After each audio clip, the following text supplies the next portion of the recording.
Hey, Mike, how you doing, Zenda? How are you? I tell you what, there's nothing quite like a plate of your favourite grub. Our favourite tucker feeds our bodies and souls. Well, thank you. That's okay. So, in this series, I'm celebrating the dishes closest to all our hearts. Lovely. I've spoken to some fellow chefs to ask them what dishes they love the most. Can you do it without licking your lips? Oh, I love a sugary lip. That's a lovely bit of shaking going on. The caramel, the chocolate. I can see it whilst it's your husband's favourite. I've had a few famous faces round, cooking up some of the most wonderful recipes. I like the little move you have like Oh, sister. It's cinnamon, it's sugary, just like you. Ollie Smith has a few tipples straight from his drinks cabinet. Oh, that has got my tail feathers bristling. And I've been doing some culinary reminiscing of my own, cooking up some of the most treasured recipes I've collected over the years. The result is a collection of wonderful recipes from around the world that I know are going to inspire you to get into your own kitchens to cook up and spruce up some of your old favourites. Welcome to the food we love. In today's show, we'll be embracing our naughty side and exploring some savoury and sweet treats. You're well. Bake Off finalist Bryony Williams is making a rather special layer cake. That looks a bit naughty already. It's so naughty, Ainsley. It's so naughty. Oh. It is definitely a sweet Drizzle on those treat. pears. Oh. Superstar John Barrowman is dropping by for some fun in the kitchen. And I'll be making some tasty pastry treats. Palmier, 2 ways, both seriously delicious. You are the treat of the day. And Ollie Smith has some ideas for drinks that are definitely a treat. It's so silky. It feels like one of those indulgences that isn't too guilty. And I create a tropical sensation with my mango and passion fruit tray bake with lime and passion fruit yoghurt. But to kick things off, we're going to be starting off with my soufflé Welsh rabbit muffins. Gooey, cheesy, the perfect indulgent treat. Start off with, you're going to need some cheese, a good quality cheddar, I think. Isn't it wonderful, eh? It's lovely when it's wrapped in a bit of brown paper. It looks so posh, doesn't it? Lovely. There we are. I'm just going to grate that now straight into a bowl. Great way of using up pieces of cheese too, do you know what I mean? That's it, keep going. Look at that. Lovely. There you go. Now, I've got the cheese in there. And to that is the eggs, which I need to separate, OK? So the egg white's going in here. So carefully doing this, because you don't want to put any egg yolk in there. So just nice and gentle to reveal that beautiful yolk in there. I like to use my hands. These are kind of natural tools, really, aren't they? You can see that. And the yolk going into the cheese, all right? There we are. Separate that again. There you go.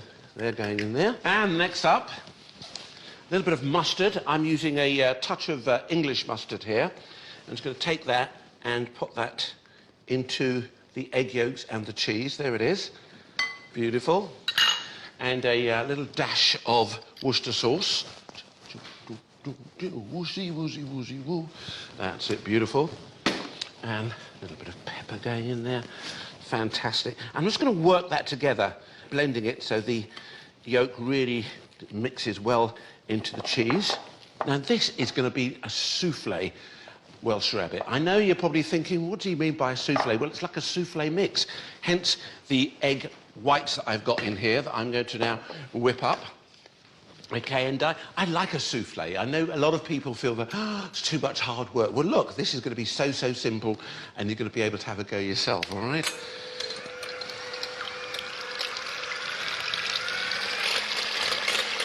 OK, we're just going to whip those up. Make sure your bowl's really nice and clean there. All right, you don't want any grease in there, basically. Our beater's a wonderful invention. You'll be standing there for 5 minutes whipping, which I don't mind sometimes. Quite like the exercise, you know.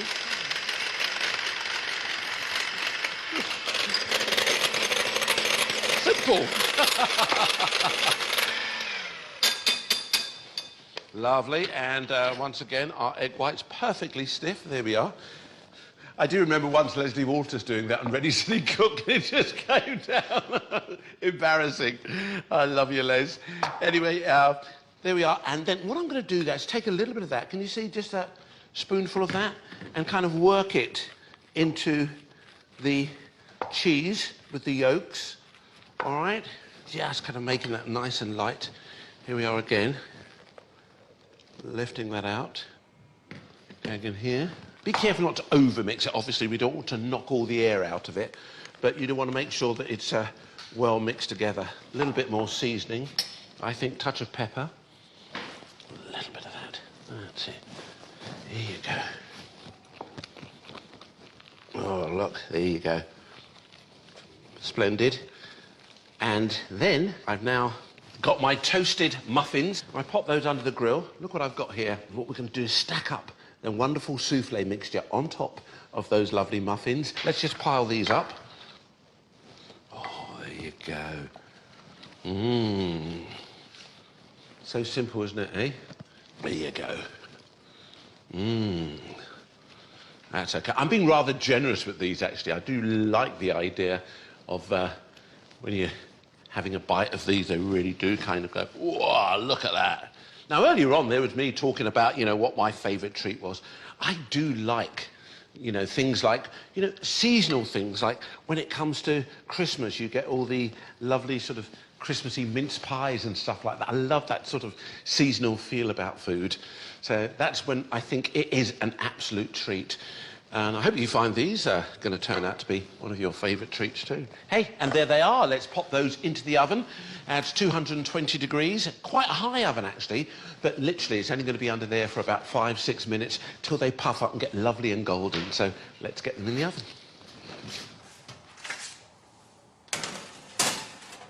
Now, what about that quick tomato chutney? Very, very quick, in fact, guys. Half an onion that I'm just going to chop up. I know it looks all a bit chefy. You can take your time and do this, or you can use some onion from the freezer if you like.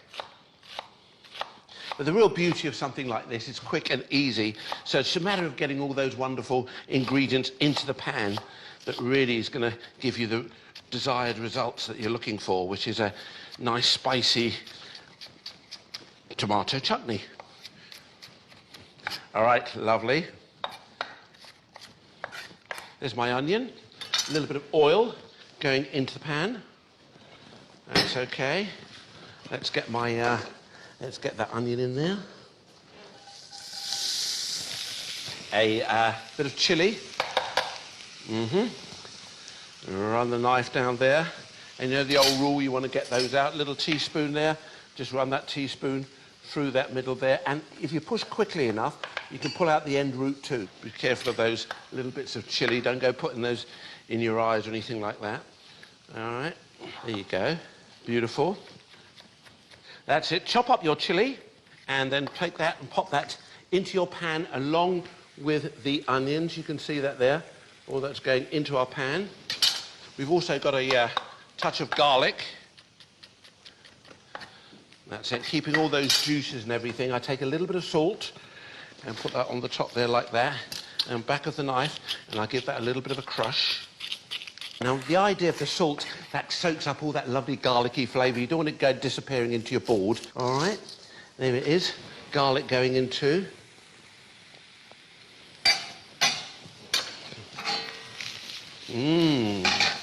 And then I've got my tomatoes that I've cut up here. You could use a tin of tomatoes. What I would suggest is drain them off a little bit, OK? So it's not too wet, all right? So we're going to be cooking it down. And remember, this is a quick tomato chutney.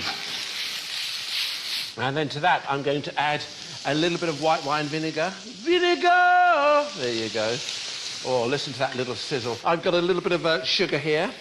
OK, a little bit of sugar going in there too. That's going to add something really wonderful. It allows it all to sort of caramelise a little bit more, and not only does it add a touch of sweetness, that sweet and sour flavour that you get, very reminiscent of when you open up a little bit of ketchup. So why not put a little bit of ketchup in there too? There you go. All right, and we're just going to cook that down now. OK, you really can cook that down and then add some chopped parsley in the end. So I'm just going to have a little bit of that ready on the side. So we've got parsley there, we've got our muffins that are about to come out of the oven, we've got a very speedy tomato sauce. And then what I love to do is once I make it, even though it's not taken that long, is I then leave it one side, let it cool down, And I jar it up. Hey, who needs to go out and buy spicy tomato sauce when you can make some yourself? There it is, absolutely lovely. Allow that to cook down. And if it gets a little bit too, dries out a little bit, I'm going to add a little splash of water to that, all right? Couldn't find any wine. Hey, check this out. These have been in the oven. Look at these. Gorgeous. Aren't they lovely? They're gorgeous. There you go. Woo! These are absolutely perfect. Look at those. Gorgeous, gorgeous, gorgeous. A couple of those. A little bit of tomato chutney. Oh, yes, please, Ainsley. Make that look really pretty. Sometimes it's nice just to have the slightly bigger leaves of parsley cascading over the top there. And there you go. How gorgeous is that? My souffle Welsh rarebit muffins really does deliver every time. Oh, that's so, so tasty. Coming up after the break. Bryony Williams is building us a tantalising tower of treats with her miso, caramel and pear chocolate layer cake. We're going to go for a little bit of a semi-naked look today. What actually do you mean by semi-naked? Well, if you just start taking your clothes off, no. I've got to keep my apron on, though. I don't do anything without my apron. I was going to say, yeah, keep your apron on and then you're semi-naked, you're fine. And showbiz legend John Barrowman keeps me company whilst I make 2 types of palmier, swells of delicious pastry with savoury and sweet fillings. I'm going to sprinkle that liberally with the sugar, just with your hands, you know, just kind of a little bit of that going on. I just love that you do the sway. Well, I know. It's got to be a TikTok thing.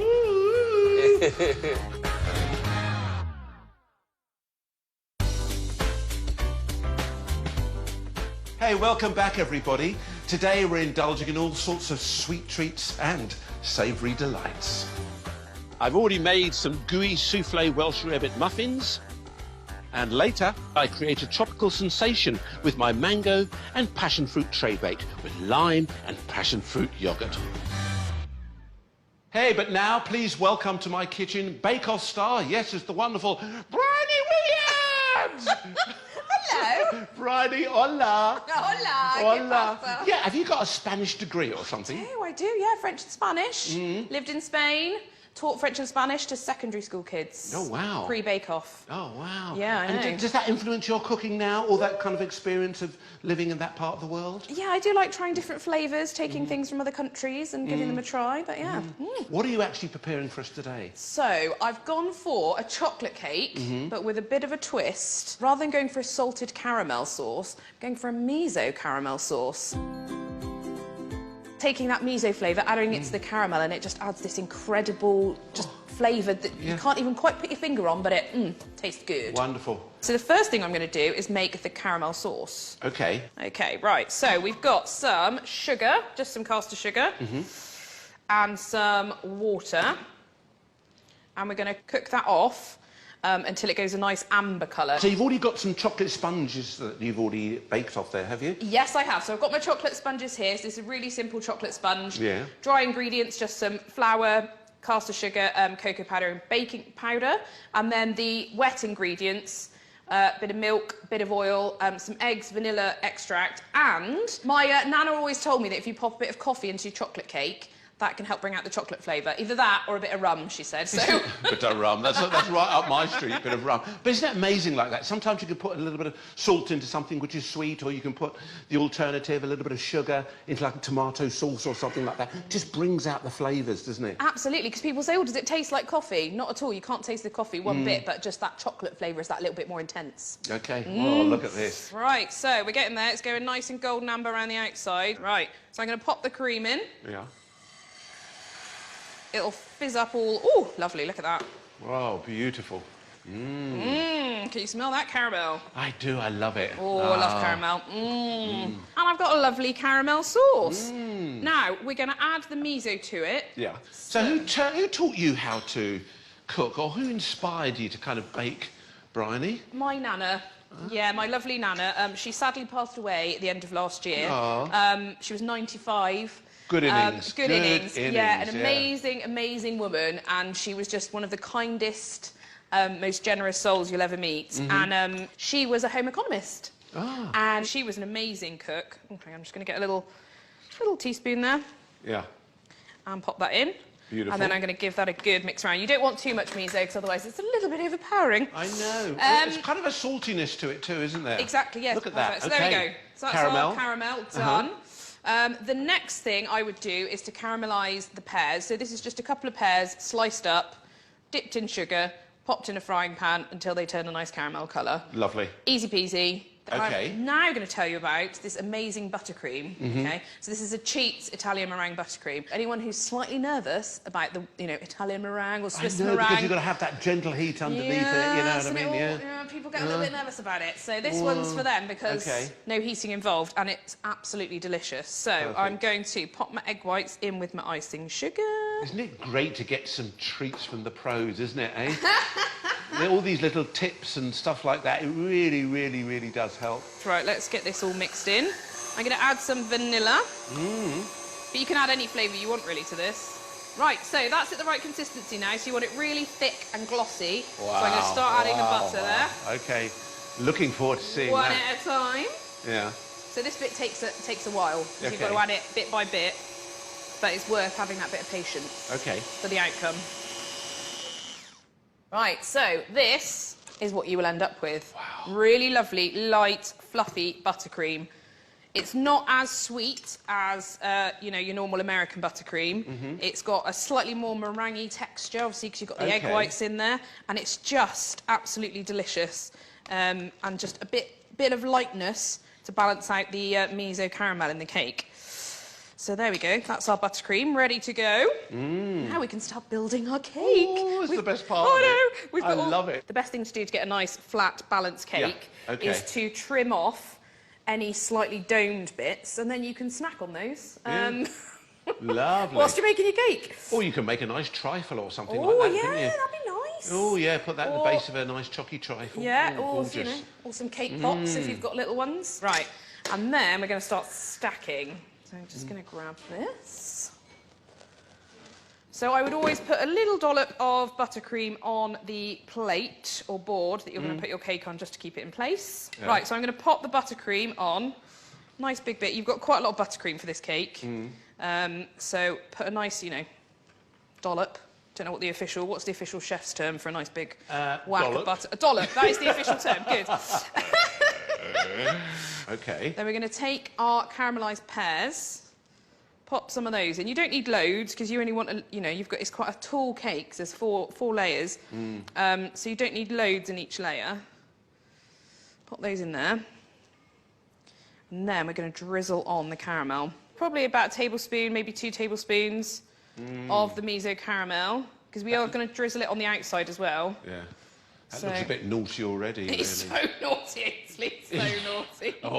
It is definitely a sweet drizzle on those treat. pears. Oh, look at that. Right. And then we're going to basically repeat that step until we get to the top. There we go. Pop him on. Squish him down a little bit. See, I'm coming out with all the technological terms now. Squish, pop. When you were in competition, full mode, did you ever get nervous? Did you ever think, I'm never going to do this, I'm never going to...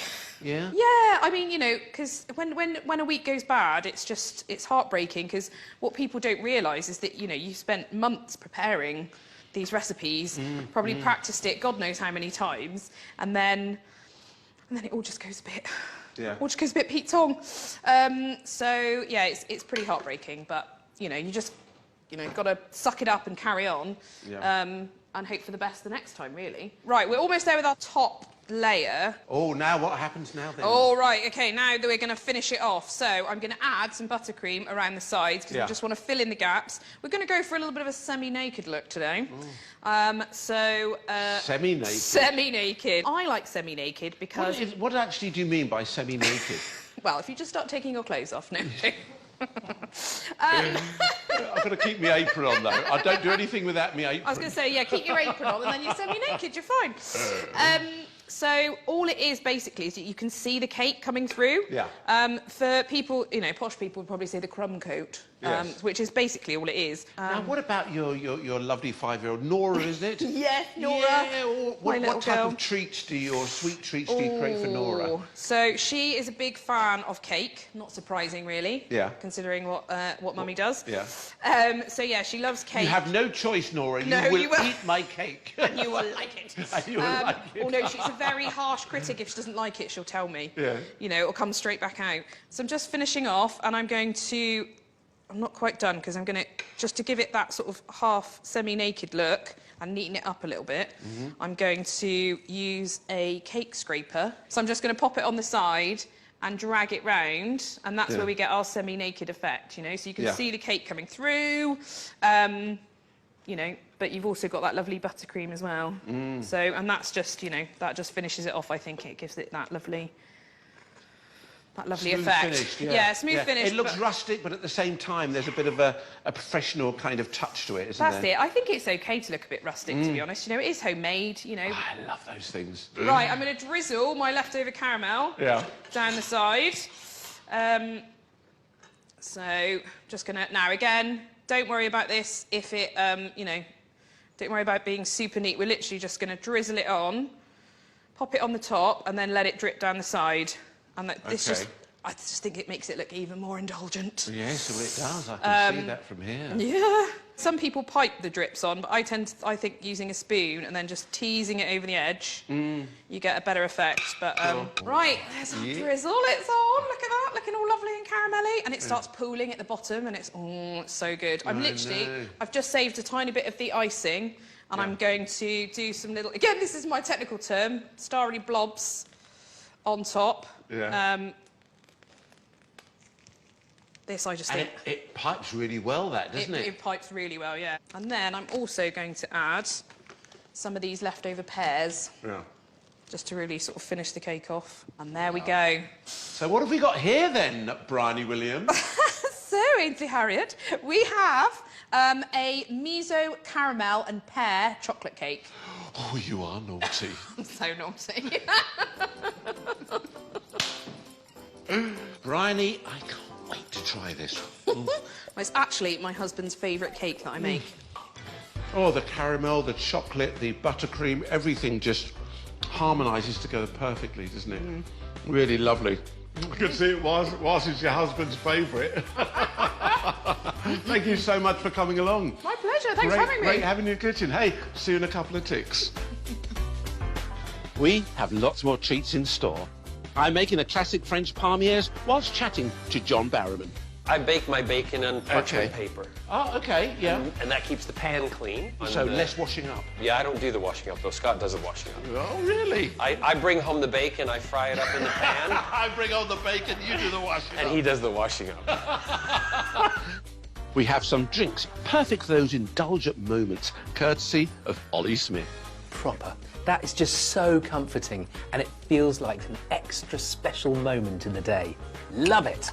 And I create a tropical sensation with my mango and passion fruit tray bake with lime and passion fruit yogurt. Oh, a Harriet household favourite.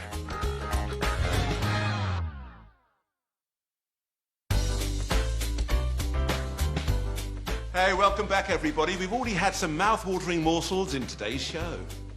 With my cheesy souffle Welsh rarebit muffins and Bryony's brilliant layer cake. And now, welcome to the most extraordinary, multi-talented... Well, he's a bit of a sweet treat himself, actually. It's the wonderful John Barrowman. Thank you, thank you. Hey, John, how you doing? Very good, thank you. Yeah, Lovely good to be here. Yeah, well, it's fabulous that you're in my kitchen. Do you like cooking yourself a bit? I do. Over lockdown, I've started to kind of delve into different things and try different things. I like kind of heartwarming food, feel-good food, but also I started doing stuff that I was taking things you can buy on the shelf and make it into stuff like, you know, pastries and things like that. So, yeah. I'm glad you said pastry, because I'm actually dealing with some pastry today. I'm going to make you some wonderful palmiers. You ever heard about palmiers? I've seen them. I didn't know they were called that. I'm doing a savoury and a sweet one for you. I've cooked up my bacon. I've left that one piece on there because I just want to show everybody how important it is that when you cook it, just put it on a bit of absorbent kitchen paper, soak up little bits of fat. There's not much left, but fat is flavour. Yes, it is. Do you fry it or do you bake yours? Grill, fry, bake, really. Because I bake my bacon on parchment paper. Oh, okay, yeah. And that keeps the pan clean. And then I do what you're doing. I dry it off on So less washing up. Less washing up. Yeah, I don't do the washing up, though. Scott does the washing up. Oh, really? I bring home the bacon, I fry it up in the pan. I bring home the bacon, you do the washing up. And he does the washing up. I love the idea of that. So, pre-done pastry, and I've rolled it out there. That's and the nice. real beauty of puff pastry, of course, is that, you know, it just expands. And you get that lovely light sort of crispiness. And what I'm going to do is I've got some chili jam. Do you like homemade chili jam? I'm partial to a little spice. OK, well, it's not too spicy, actually. But I'm going to do this, just get some of that and just spread that all over. That's a little bit of a spreading going on there. Shake it, shake it. Ooh. Yeah. Do you miss theatre? I mean, lots of my colleagues, or friends, I should say, who in theatre, that's that frustration, not being able, because there's something about performing, there's something about reaching out to the public, and when you've taken that away... And the theatre world is just suffering, and we're, as performers, we're missing the connection with people, and also the response. We like to please as performers. Yeah. I mean, you're in the game too. You like to please by making good food and getting that response. When someone bites into it, they go, right? I know, satisfaction. It's like you getting the applause, the smile, or the laughter.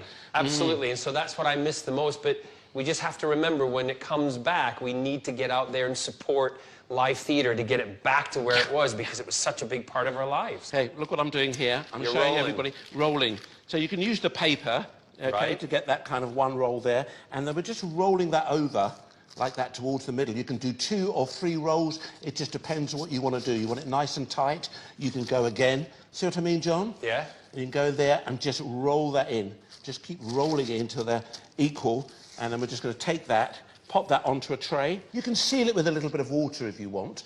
That means each time you roll up. But the most important thing, of course, have a little bit of a chill with pastry. Once you've done to chill it a bit, put it back in the fridge. So it doesn't become soft. It doesn't become too soft, and you'll see when I pull some out, which I've previously done, nice and easy to slice up. There you go. We'll start going down the sweet route. Good. Hey, look what I'm doing here. I've taken the sugar, I've mixed with the cinnamon. OK, so that's just sugar cinnamon, and we all love a bit of that. And I'm taking some butter that I'm spreading on top one side of the puff pastry. Right. Then I'm going to sprinkle that liberally with the sugar, just with your hand, you know, just kind of a little bit of that going on. I just love that you do the sway. Well, I know. It's got to be a TikTok thing. There you go. And in order to kind of make sure that this gets that lovely sort of penetration of flavour into the pastry, I'm just using my rolling pin to give it a little bit of a kind of, you know, make sure that it gets right in there nice and deep. Right. Wonderful. Here we go. Now, again, that's it. A little bit of rolling going on here. Yeah?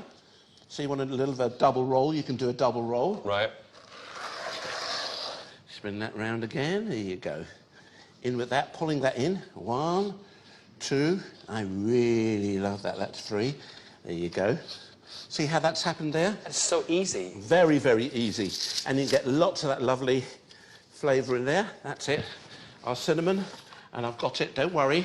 I'm not going to have to wait 15 minutes for this. I've got some done already. Do you really? Magic of television. I've got some ready for John. Brilliant. Ooh, yeah. Ooh, yeah.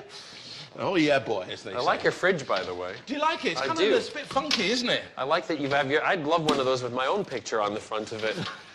People walk in, they know whose kitchen it is. Here, now look at this. We're just going to take our knife, that's it, and slice. Now, the one thing that I would get it wrong... Yeah. How do you know how big to make, like, is it an inch, how many, 2 inch, a quarter inch? You can see that. I'm going about 1.5 centimetres there. Yep. And we're just popping that onto our tray. Well, you can see all the lovely flavours that I've got in there. I'm now going to pop that into the oven. Okay. I say quite high oven, 220 or 200 fan, yeah. And literally it's going to take 10, maybe 15 minutes, it just depends. And that is it. That's it done. Wait till you see how they expand. They'll go in there. We'll get these out. Here we are. That's the our delicious ones with the cinnamon and the sugar. And these are the other ones that have oozed a little bit there. Look at that. Nice. It started to come out slightly, still caramel, and then we can just get the bacon bits and the parsley and just scatter that over the top of those like that. Evil. Let's give you a little bit of mixture of each there, so we can just pop those on. Very delicate. When you pick it up, you could just see how delicate they actually are, and they look lovely. You happy with those? I'm going to take one right now and taste it. Is that right? Oh, you're disgusting. I've never been called disgusting in my life. Oh, I would have thought that chili jam would have been overpowering. Yeah. It's really subtle. No, I know, absolutely. And it oozes out. That's why I like that sort of caramelly kind of oozing, the way it comes out there. And it's homemade, John. This is what it's all about. And you can really taste the bacon. Yeah. That is delicious. Oh, wonderful. Now, Ollie Smith has been on the hunt for some drinks to wash all of this down. Let's see what he's come up with. Thanks, Ains. Yes, here I am in my beautiful local, the Pelham Arms, and what a celebrity guest you've got today. Woo! So I have 3 sweet treats here, the sorts of things that are really simple to deliver, that give you that extra boost of energy when you might feel a little dip in the day. Now, the first one is something that my kids both absolutely love, and it's called chocolate Oatly. It's vegan-friendly, it's not made of anything other than plants, so it's quite good for the planet. And the thing I really love about it is it's not too sweet, so it tastes beautifully chocolatey. And here's a wonderful tip for you. It is the simplest, easiest hot chocolate. Just give it a warm and serve it up. Can't be beat. Cheers. It's so silky. It feels like one of those indulgences that isn't too guilty and perfect for a pick-me-up late afternoon, maybe after school time, to get you ready for whatever you're doing in the evening. For me, it's tango dancing. Now, next up, I love this. This is Phoenix Honey Orchid Jing Tea. Now, this one here comes from Guangdong province, which is just inland from Hong Kong, and it's full of legends. Apparently, the original tea bushes were given to the emperor by a phoenix. Now, whether you believe it or not, all I can tell you is when you pour it and drink it, it has this wonderful, fragrant, peachy scrumptiousness. And both my daughters, Lily and Ruby, absolutely love this cuppa. It feels like a proper treat, something a bit different. Proper. That is just so comforting, and it feels like an extra special moment in the day. And finally, it's a mixed berry smoothie. I mean, I love all the goodness that you can get, whether it's for you, whether it's for the whole family. From some frozen fruit, I've just got some mixed berries in here, popping into the blender. If you think about all the vitamins, all the colour that you get from all of this, plus it cools the drink as you go. So simplicity is the key here. Fresh banana, you can toss in a half or a whole, depending on how rich you want it to go. I'll just use a half today. I'm going to put in some milk. Love it. A little teaspoon of natural yogurt. I've got some nice Greek yogurt here. I'm going to put in actually a bit more than a teaspoon. I'm going to put in a couple of dessert spoons. There they go. And finally, the magic ingredient, chia seeds. Now, these are completely splendid. Just a sprinkle of them, give a little bit of protein. So you've got so much goodness all coming in one glass. Right, let's have a bit of a blitz. Love that noise. Don't need to do anything more than that. It is so simple to do. Wait till you see the colour. All the exuberance of summertime, all the year round, loads of goodness, fluffy, magical fruit refuel. The great thing about these smoothies is you can make them any way you like. The truth is, they all taste delicious, and when they're as fruity and fluffy as this one, oh, that's a proper refuel. Ainsley, I feel ready for adventures. Cheers! Well, thanks very much, Ollie. Myself and John are ready for a bit of refuelling. How about the chocolate? I like chocolate milk. That's nice. That'd be nice warm. Yeah? That's pretty good, isn't it? I do like a bit of tea. I'm just going to have a little taste of it. Yeah? It's... That's very cleansing. That's not me. Well, that's not you. No, that's fair enough. That's not me. We've got some somebody else. other little bits, and you're straight onto the smoothie. There's no stopping you. Oh, lovely. No, that's nice. That'd be a good breakfast. And a little sweet palmier. Good. Perfect breakfast. Perfect breakfast. It's cinnamon. It's sugary. Just like you. Oh, wow. Sugar You're the treat of the day, John. You are the treat of the day. Wonderful. John Barrowman, everybody. Take care. We'll see you in a bit.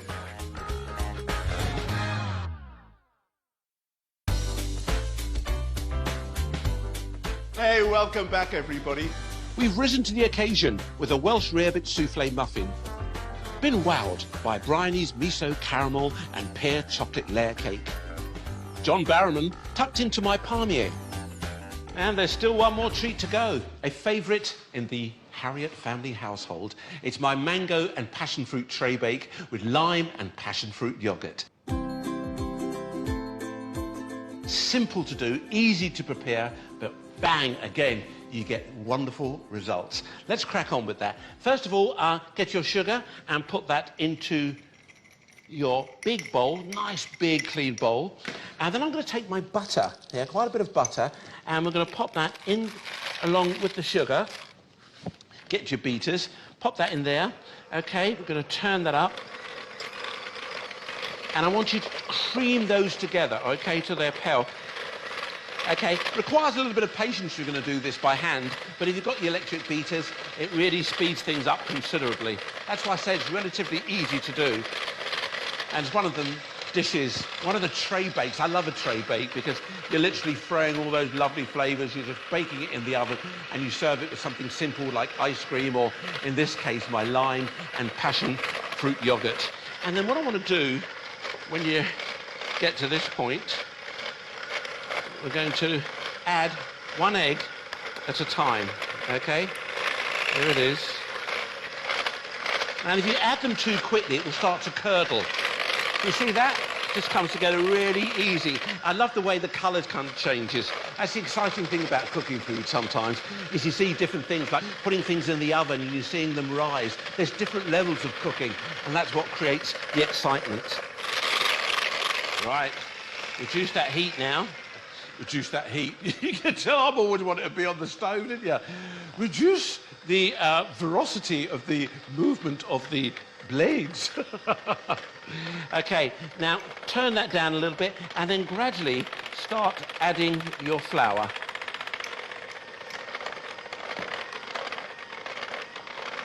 There you go, can you see that? There it is. Yeah, now that's looking like a real cake mix now. That's what you kind of think, yeah, it looks just like a cake mix, Ainsley. We're going to kind of soften that a little bit. We're going to add some milk. You notice I've turned down the blades there, okay, so it's not splashing up everywhere. Now we're getting to that stage, you can see that much softer, okay. My desiccated coconut.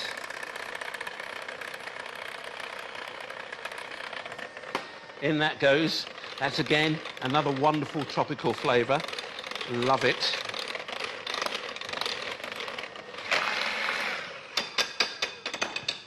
Now, I've got my mango here. Look at that, isn't that beautiful? There's something, I remember going to the Caribbean for the first time as a child and seeing these on the tree. There was also things like, of course, the coconuts, the guineps. And my Uncle Harry would climb up the tree, yeah. He did it effortlessly, you know, like a gymnast. Woof, he was up there. Got them, chopped them, brought them down, cut into it like this, and we could drink the coconut juice all dribbling down your tongue and onto your clothes. And Mum said, look at this tear to your shirt. It was worth it. Okay, mango. I'm just running this knife down there. As long as you stay within the edge of the actual skin, then you're going to be in complete control. All right, and if you do leave a little bit of a skin on it, does it matter? Don't matter. There you go. That's it. I can see there, look, a little bit there that I've left on. Okay. Run that down there like that.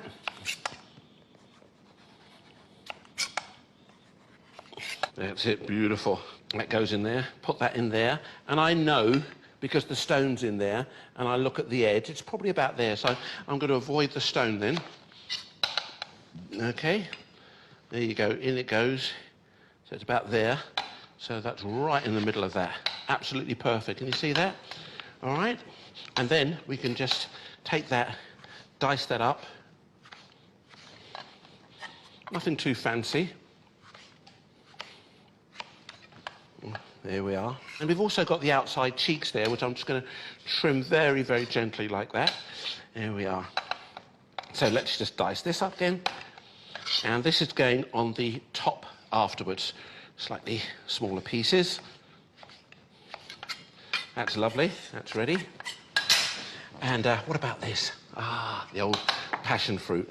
Whack that in half. And all of that. There you go. Passion fruit pulp going in there like that. Something really exciting about the way you hold it there, then you squeeze it and everything kind of falls out there quite beautifully. So all of that's going in there. And then I want the zest of the lime, which I think looks particularly pretty when you grate that on the top like that. Look at this, look. Beautiful. So we've got that lovely lime zest going through it, and we've also got the juice too, you know? Something about the smell of fresh lime when you cut it, isn't there? I think we've all got into it, whether it's kind of Caribbean cooking or it's Asian cooking, anything like that. The lime, the juice of the lime just kind of says to you, beautiful. Let's just squeeze that in like that. Look. There we are. So the lime juice is going in there too. That's lovely. Hey, now, just mixing all those lovely tropical flavours together. That's it, beautiful. Okay, now, all we do is take that and we put that into our tray here. You put the lime with the coconut, mixed it all up, a lick of mango and passion fruit. Ooh, what a lot! And, oh, lovely. I should have made up a song about that, isn't it? You know what I'm like, I love a little sing-song. That's okay. And just easing that like that. Can you see that? Using the back of the spoon to kind of work it into those corners. All right, just like that. There you go. Don't forget, guys, remember what I said about those little bits of mango that you just drop in there like that? Here you go. Just scatter a few of those all around. There you go, just like that. And we could drop them. Oh, mango bombing. Dun, dun, dun, dun, dun, dun, dun. There you go. I'm going to pop that into the oven, and then we can make the lime and passion fruit yogurt. And here we go. I've got some Greek-style yogurt here. Haven't done anything with it yet, but we can really jazz it up. I think it's one of those wonderful things that you can have as an accompaniment to a little dessert that works so well. I think it's the acidity of the yogurt, you know, that cuts through anything, cuts through the sweetness, but adds a little bit of something too. And the little adds that we're going to add to this to kind of give it a little bit of a lift is a drizzle of honey. That's okay. Beautiful. Wow, lovely. Just little swirl of that like that, keeping it marbly. And then I've got my passion fruit again, remember I mentioned before. Oh, so lovely. And then we're going to add just a little bit of the lime zest. We're not going to put the juice in there, just a little bit of the lime zest. Just kind of fold that through a little bit. Remember, we've got the honey in there. You've got the passion fruit and everything. That's working so, so well. That's okay. And I'll take my little bowl here, and we're just going to double that. Double that. What a lovely word that is. Double that in there. Lovely. Now, what about that tray bake? Take it out the oven, allow it to cool. You can put it onto a rack. Most important thing, though, is just to allow that to rest. But before we serve it, look what I've got in here. I've got some apricot glaze. Just take the apricot jam. If it's a little bit lumpy, then you might have to pass it through a sieve, but this one, just lovely. Look at that. It adds a lovely sheen to the whole beautiful tray bake. Gives it that little bit of sweetness on the top there. And just makes it look that much more inviting. Look at that. Isn't that beautiful? Well, let's cut that up and serve it. Oh, out you come. Look at that. Really, really lovely. Mmm. Some of those beautiful, beautiful pieces. Look, that's it. You've got the greaseproof paper. Just lift that off there like that. Look. Mm-hmm. You can see why this is a Harriet household favourite, can't you? When you can just see those lovely bits of sponginess there. And there we have it. My mango and passion fruit tray bake with lime and passion fruit yoghurt. Oh, hey, it could become a favourite in your household too. There's been sweets and treats galore today. Welsh rarebit souffle, Bryony's miso caramel and pear chocolate layer cake, sweet and savoury palmier, and my mango and passion fruit tray bake. And I hope you've enjoyed all the delicious recipes from today's show. See you next time. Bye-bye. Stay with me this morning as we head to France with James Martin next.